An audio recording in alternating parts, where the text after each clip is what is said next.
마태복음 27장 32절에서 37절에 있는 말씀,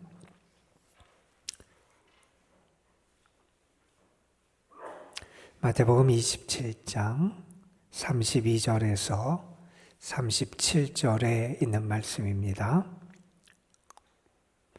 오늘 우리에게 주시는 말씀 함께 한 목소리로 받들어 읽습니다. 나가다가 시몬이란 구레네 사람을 만나매 그에게 예수의 십자가를 억지로 지워가게 하였더라. 골고다 즉 해골의 곳이라는 곳에 이르러 쓸개 탄 포도주를 예수께 주어 마시게 하려 하였더니 예수께서 맛보시고 마시고자 하지 아니하시더라.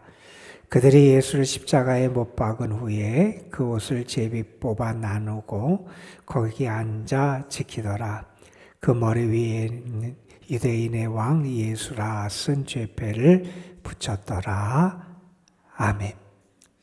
어느 분이 이런 얘기를 했습니다. 겸손하신 예수님은 정복자가 아니라 어린 양으로 오셔서 온 세상과 역사를 움직이셨다. 예수님은 이 세상의 어린 양, 우리를 위한 희생의 제물로 오셨는데 그 예수님의 죽으심과 희생과 십자가를 통해서 온 세상이, 온 인류가, 온 역사가 달라지게 되었다 하는 말씀을 합니다. 우리는 그것을 믿고 예수님께서 걸어가신 고난의 길이 우리에게 생명과 구원의 길임을 믿습니다. 예수님께서 이렇게 모욕을 당하시고 이제 골고다를 향해서 움직이게 됩니다. 비아 돌로로사, 슬픔의 길, 고난의 길이라고 하는 그 길을 예수님께서 십자가를 지고 가시게 되잖아요. 비아 돌로로사라고 하는 예수님이 십자가를 지고 가셨던 그 길은 총독의 관저로부터 골고다까지 그렇게 먼 거리는 아니었습니다. 한 600여 미터 되는 정도의 거리였는데 예수님께서 그렇게 고문을 당하시고 모욕을 당하신 다음에 그 무거운 십자가를 지고 가시는 것이 쉬운 길은 아니었던 것 같습니다. 아마 예수님이 지기 버거운 십자가였을 거고 또 예수님은 그 언덕길을 오르시다가 아마 몇 번 넘어지기도 하신 것 같습니다. 이 병사들은 그래서 그때 예수님을 대신해서 십자가를 질 만한 사람을 찾게 되고 오늘 말씀에 등장하는 구레네 사람 시몬이라는 사람이 예수님을 대신해서 십자가를 지는 장면을 우리가 보게 됩니다. 구레네라고 하는 지역은 어디냐면 아프리카 북부에 있는 도시인데 아프리카 북부의 그 지역에도 유대인들이 많이 흩어져 살았던 거고 그 흩어져 살던 유대인 가운데 명절을 지키기 위해서 예루살렘에 왔던 그런 사람 가운데 한 사람이 시몬이라는 사람이었던 것 같습니다.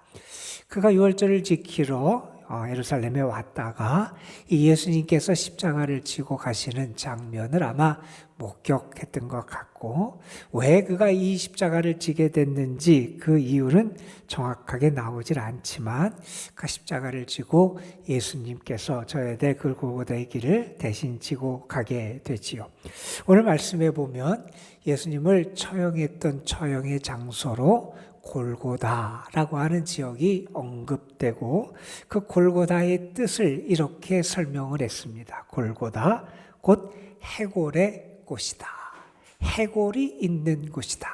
이런 의미의 그러한 단어라는 거지요. 여러분 십자가 처형을 당하면 십자가에 사람이 매달려 있게 되고 죽을 때까지 그대로 있게 되고 시신도 수습하지 않게 됩니다. 시간이 지나면서 살이 썩고 이런 시간이 지나면서 아마 그 살들이 떨어지게 될 거예요. 그러면 새들이 와서 쪼아 먹든지 지나가던 개들이 뜯어 먹든지 그렇게 되면서 결국 거기에 뼈들이 쌓이게 되고 남게 됩니다.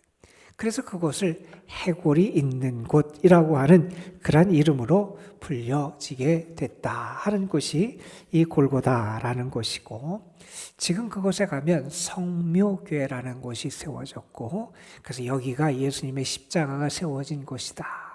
정확하진 않지만 사람들이 분명히 그곳 어디가에 예수님의 십자가가 세워졌을 것이다 생각하면서 지금도 예수님을 기념하는 그러한 장소가 이 골고다라는 곳입니다.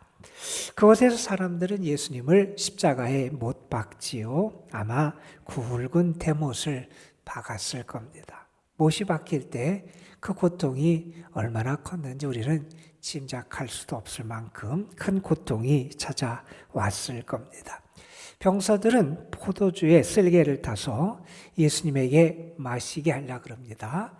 이 말씀도, 이 장면도 시편에 있는 시편 69편에 있는 말씀이 성취된 사건이다. 우리는 그렇게 이해할 수 있습니다. 그렇게 한 다음에 이제 십자가를 높이 세우게 되지요.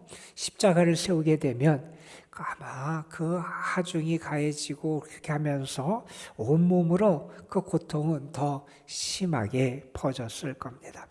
자, 그런데 이 병사들, 예수님의 십자가에 못 박은 병사들은 무슨 일을 하느냐? 그 아래에서 예수님의 겉옷을 가지고 누가 차지할까 제비를 뽑아 가져가더라 하는 겁니다. 여러분, 우리가 아는 것처럼 유대인들에게 있어서 겉옷은 낮에는 옷의 역할을 하고 밤에는 이불의 역할을 했던 게 이 겉옷이잖아요. 그래 가난한 사람들에게는 그들의 재산 1호 목록 같은 게 이 겉옷인데, 그들이 예수님의 겉옷을 가져가려고 제비를 뽑고 그래서 나누어 가졌다.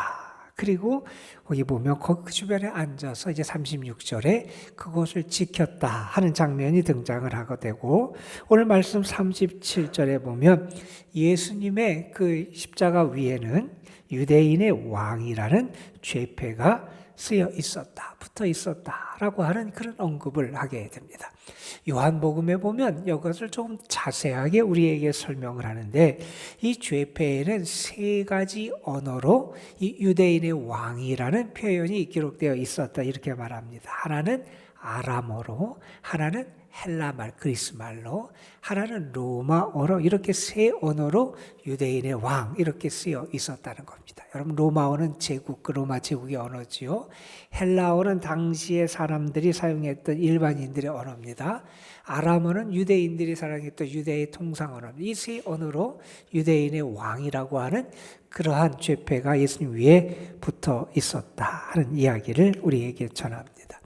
여러분, 우리가 잘 아는 얘기지만 우리는 먼저 이 구레네 사람 시몬과 그가 예수님의 십자가를 대신 진 장면을 한번 잠시 묵상할 필요가 있을 것 같습니다. 왜 그가 예수님의 십자가를 졌는지 성경에서는 그 이유를 우리에게 설명하지 않습니다. 그런데 이 사람의 이름을 이렇게 성경이 구체적으로 언급한 것을 보면 우리는 이런 짐작을 할 수는 있을 겁니다. 그가 왜 십자가를 지게 됐는지는 우리가 알 수는 없지만 예수님의 십자가를 진 이 사건 이후에 그의 삶은 분명히 달라졌을 거다. 우리 이렇게 짐작할 수 있을 겁니다. 예수님의 십자가를 진 이후에 그는 분명히 그의 삶이 변화되었을 것이고 그의 삶에 그의 지역에서 분명히 중요한 인물로 우리 기독교 역사에서 어떤 중요한 역할을 하는 인물이 되었기에 그의 이름을 이렇게 우리에게 적어서 남기지 않았을까, 이렇게 우리는 짐작해 볼 수 있다는 겁니다. 시몬에게 있어서 이것은 아주 특별한 경험이었을 겁니다. 그리고 그는 아마 이 체험을 통해서 나중에 예수님의 제자가 되고 예수님을 믿고 전하고 그가 그의 살고 있는 아프리카 지역에 가서 생명의 복음을, 주님을 전하는 그런 일을 하는 사람으로 살아갔으리라, 우리는 그렇게 짐작할 수 있습니다. 멜 깁슨의 영화 패션 오브 크라이스트라고 하는 그 영화에 보면 이 장면을 이렇게 우리에게 전합니다. 이 시몬이 처음에는 마지못해서 예수님의 십자가를 병사에 의해서 억지로 그 십자가를 지게 됩니다. 그가 십자가를 이렇게 마지못해 지고 가다가 예수님과 그의 눈이 이렇게 마주치는 장면이 나와요. 예수님과 눈이 마주치면서 그는 묘한 감정을, 묘한 느낌을 갖게 됩니다. 이분은 무언가 다른 분이구나 하는 것을 느끼는 그런 장면이 나옵니다. 여러분, 그가 이렇게 억지로 십자가를 졌지만 그가 진 억지로 진 십자가 때문에 그의 삶이, 그의 인생이 달라지는 은혜의 역사가 그의 삶에 나타나게 된다 하는 사실을 우리는 주목해 보게 됩니다. 예수님께서 그런 말씀을 하셨지요. 누구든지 나를 따라오려거든 자기 십자가를 지고 나를 따르라. 그래서 우리 믿음의 사람들은 먼저는 우리 자기 십자가를 질 수 있어야 됩니다. 내 십자가를 지는 삶을 살아가는 거, 우리 믿음의 사람에게서 정말 예수님을 따르는 길에 있어서 우리가 간과해서는 안 되는 아주 중요한, 우리가 감당해야 될 그러한 것이 우리의 십자가를 지는 것입니다. 그런데 여러분, 이렇게 나를 부정하고 나를 포기하며 자기 십자가를 지는 것도 우리의 삶에서 꼭 있어야 되지만 우리가 또한 놓쳐서는 안 되는 것 가운데 하나는 뭐냐 하면 다른 사람의 십자가를 지는 것도 우리에게 결코 잊어서는 안 되는, 간과해서는 안 되는 믿음의 모습이다 하는 겁니다. 여러분, 그런 단체가 있다 그래요. 구레네 시몬 운동이라고 하는 단체가 있다 그래요. 왜 그 단체의 이름을 구레네 시몬 운동이라고 졌느냐? 다른 사람의 짐을 대신 지어주자. 여러분, 세상을 살아가면서 물론 자기의 짐만도 지기 어려운 사람들도 분명히 있을 겁니다. 자기의 인생의 짐이 너무 무겁고 자기가 감당해야 되는 짐이 너무나 무거워서 힘겨운 사람들도 분명히 있어요. 그런데 우리가 세상을 살아가다 보면 나름대로 우리가 어렵고 힘들지만 하나님의 은혜 가운데 우리가 자기의 짐을 지고 살아가는 축복을 누리게 돼요. 하나님 우리에게 은혜의 길도 열어주시기도 하시고, 때로는 하나님 우리에게 힘도 주시기도 하시고, 때로는 하나님 우리에게 여력의 힘을 주실 때도 있어요. 하나님 우리에게 그렇게 힘을 주실 때 우리가 어떻게 해야 되느냐? 나 혼자 살기도 힘든 세상이지만, 어렵고 고통스러운 삶이기도 하지만 우리가 다른 사람의 짐을 같이 지면서 그곳에서 구레네 시몬이 예수님과 눈이 마주치고 그의 삶이 달라졌듯이 우리의 인생 가운데도 주님을 새롭게 만나는 축복을 경험하게 되고 우리의 인생이 달라지는 은혜를 체험할 수 있게 된다 하는 겁니다. 여러분, 오늘날의 세상은 어떤 세상입니까? 내 짐까지 다른 사람에게 지우려고 하는 세상이 오늘날의 세상입니다. 사람들은요, 자기 십자가, 자기 짐은 고사하고 내 짐까지 다른 사람에게 지어버리고 나는 조금 더 편하게, 나는 조금 더 많은 것을 누리면서, 나는 조금 더 많은 것을 즐기면서 살아가려고 하는 게 오늘날의 세상입니다. 그런데 여러분, 이런 세상 가운데서 다른 사람의 짐을 지는 게 얼마나 가치 있는 일인지, 또한 주님을 믿는 사람들에게 얼마나 아름답고 존귀한 일인지를 우리는 결코 간과해서는 안 된다 하는 겁니다. 한번 여러분 자신에게 한번 물어보셨으면 좋겠어요. 여러분의 어깨 위에는 혹시 여러분이 짊어지고 있는 누군가의 인생의 짐이 지워져 있는지 모르겠습니다. 물론 우리가 우리의 자녀의 짐, 우리의 부모의 짐, 우리의 형제 자매의 짐, 내 배우자의 짐, 우리 가족의 짐을 지는 것은 당연하고도 아름다운 일이에요. 그런데 여러분, 우리의 삶의 모습이, 특별히 믿음의 삶의 모습이 어때야 되냐면 내 짐 혹은 내 가족의 짐만 지는 것으로 만족하는 것이 아니라 가족 외에 다른 사람의 짐을 질 수 있는 믿음, 그 역사가 우리에게도 나타날 수 있어야지 않느냐 하는 겁니다. 여러분, 우리가 혼자 살기도 물론 힘들다 그래요. 내 집만으로도 버거운 분도 분명히 있을 겁니다. 주변을 살필 여력이 없는 분도 분명히 있을 겁니다. 그런데 여러분, 저는 여러분이 다른 사람의 짐도 질 수 있는 그 믿음이 좀 있었으면 좋겠고요. 바울이 고백한 대로 그리스도의 남은 고난까지도 짊어질 수 있는 그런 믿음이 우리에게 있어야 하지 않냐는 겁니다. 은혜를 받은 우리인데, 십자가의 구원의 역사를 받은 우리인데 그러한 모습을 우리가 좀 회복할 필요도 우리에게 있겠다 하는 생각을 해보게 됩니다. 오늘 주님 앞에 한번 구했으면 좋겠습니다. 주님, 우리에게도 힘을 주셔서 우리가 기쁨과 감사함으로 다른 사람의 짐을 혹은 또 그리스도의 남은 고난을 내가 담당하며 질 수 있는 그러한 주의 사람 되게 하여 주옵소서.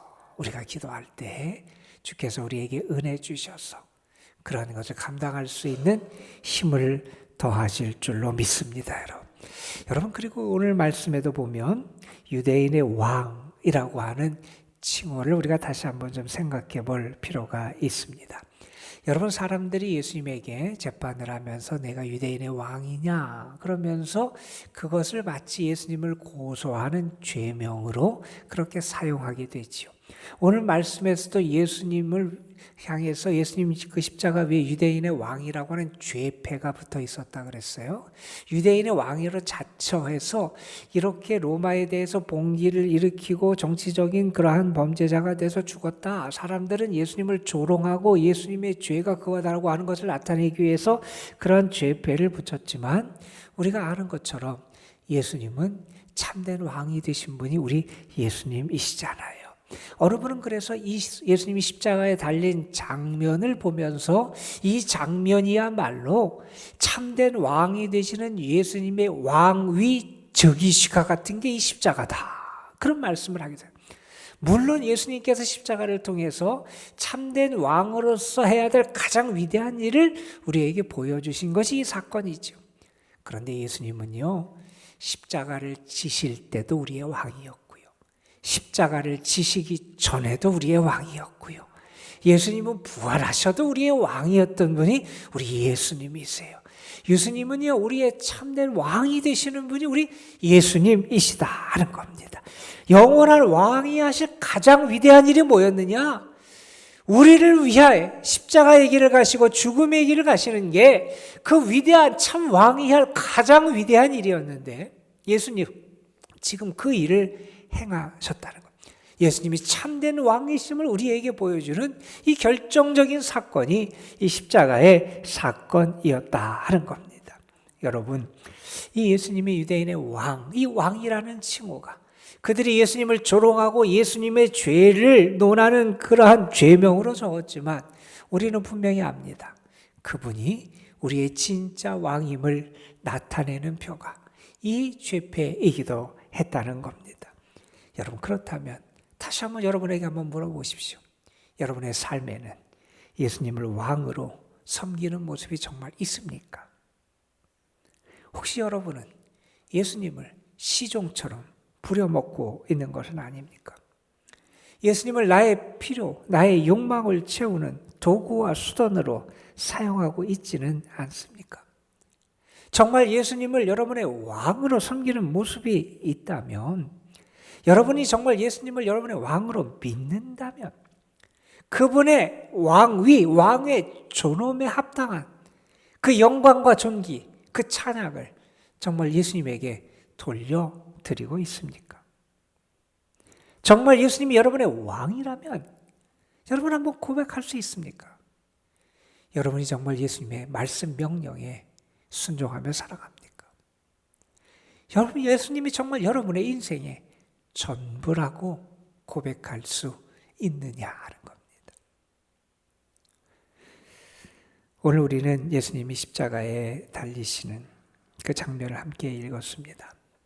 예수님의 십자가의 그 길을 함께 했던, 처음에 그는 아무것도 모르고 그 자리에 있었겠지만 함께하며 그 인생이 달라졌던 구레네 사람 시몬이라는 사람, 우리에게도 예수님의 십자가를 대신 지는 그 모습이 있는지를 그를 통해서 한번 생각해 보게 되고, 또 예수님의 죄패를 보면서 정말 나는 예수님을 나의 참된 왕으로 고백하고 나의 전부라고 고백하고 예수님을 참된 왕으로 섬기며 그분에게 합당한 존귀와 영광을 올려드리고 있는지, 아니면 나의 삶에서 예수님은 아무것도 아닌 존재같이 그렇게 내가 여기며 살아가고 있는지, 우리의 모습을 돌아보게 됩니다. 저는 예수님이 여러분에게 정말 참된 왕으로 고백되는, 여러분의 왕으로 임하시는, 구원의 왕, 생명의 왕, 능력의 왕, 승리의 왕이 되시는 참된 주님임이 고백될 수 있기를 주님의 이름으로 축원합니다. 기도하겠습니다. 아버지 하나님, 예수님께서 십자가에 달려 돌아가신 그 장면, 이제 십자가에 못 박히시고 매달리셔서 고통의 시간을 갖게 되는 그 장면을 우리가 함께 보게 됩니다. 십자가의 길에 한 낯선 사람이 등장해서 예수님의 십자가를 대신 지게 됩니다. 구레네 지역에서 온 시몬이라고 하는 유대인은 명절을 지키러 그곳에 왔다가 예수님의 십자가를 대신 지게 됩니다. 그 일을 통해서 분명히 그의 인생이 달라지고 그의 삶에 은혜의 길이 펼쳐지게 됐을 텐데, 우리의 모습 속에서는 누군가의 짐을 대신 져주고, 아니 주님의 십자가를 나도 함께 지는 모습이 있는지 우리를 돌아보게 됩니다. 우리는 내 것까지, 내가 져야 될 짐까지도 다른 사람에게 짊어지게 하려고 하는 그런 이기적인 유혹을 받으며 살아갈 때가 많이 있습니다. 아버지 하나님, 주님의 길을 우리가 다시 한번 깊이 묵상하게 하시고, 먼저는 자기 십자가를 지고 주님을 따를 수 있게 하시고, 우리의 품이 좀 더 넓어지고 우리의 등에 좀 더 힘이 생겨서 내 주변에 있는 다른 사람의 십자가도 함께 질 수 있는 그런 저희들이 되게 하여 주시고, 뿐만 아니라 주님의 몸된 교회를 위해서 그리스도의 남은 고난도 내가 담당한다고 고백했던 사도처럼 우리도 주님의 그 십자가를 함께 질 수 있는 그 믿음의 사람들이 되게 하여 주옵소서. 우리 모습 속에 정말 예수님을 나의 주님으로, 나의 왕으로 고백하는 모습이 있는지도 돌아보게 됩니다. 주님을 진정 섬겨야 되는데 입술로는 나의 왕이라고 나의 주인이라고 고백하는 것 같은데, 우리의 삶에서는 주님이 우리의 마치 하인처럼 내가 원하는 것을 이루어주고 내 뜻을 성취해주는 그러한 존재로 여길 때가 얼마나 많았는지 모릅니다. 먼저 주의 뜻 앞에 엎드릴 수 있게 하여 주시고, 주님을 나의 왕으로 고백하며 선포하며 주의 뜻을 따라 살아가는 저희들 되게 하여 주옵시며, 주님에게 합당한 왕으로서 합당한 존귀와 영광을 주님께 올려드릴 수 있는 저희의 삶이 되게 하옵소서. 오늘 주님 앞에 나와서 기도하는 이들에게 특별히 믿음의 은혜를 더하여 주셔서 주님 안에서 저들의 믿음이 주님이 기뻐하시는 믿음의 모습으로 변화되게 하여 주시고, 더 주님께 영광 올려드리는 참 믿음의 열매를 맺어가는 주님의 사람들이 되게 하여 주옵소서. 오늘도 주님 앞에 믿음으로 간구합니다. 하늘의 은혜를 구하며 기도하는 이들에게 주님 가까이 하시고 저희의 간구에 부르짖음에 귀를 기울여 주시고 하늘문을 여시고 은혜와 축복의 단비를 풍성하게 허락하여 주시옵소서. 특별히 인생의 짐에 지친 영혼들, 육신적인 연약함과 아픔 가운데 있고 삶의 문제 가운데 눈물을 흘리며 하늘의 은혜를 구하는 이들에게 하나님의 능력과 은혜와 힘을 더하여 주옵소서. 우리 구주 예수 그리스도의 이름으로 기도드리옵나이다. 아멘.